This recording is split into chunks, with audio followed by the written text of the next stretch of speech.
香港教區徽號，天圓地方，人居其中。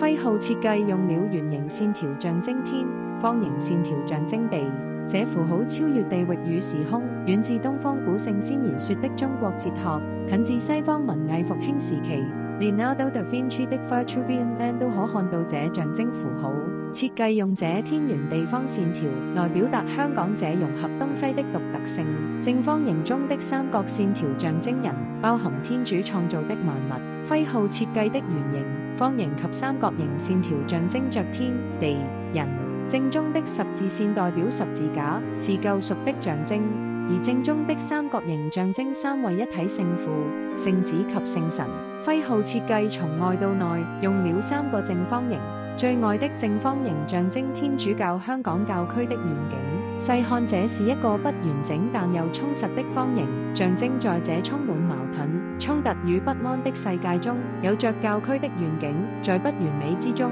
活出愛和修和。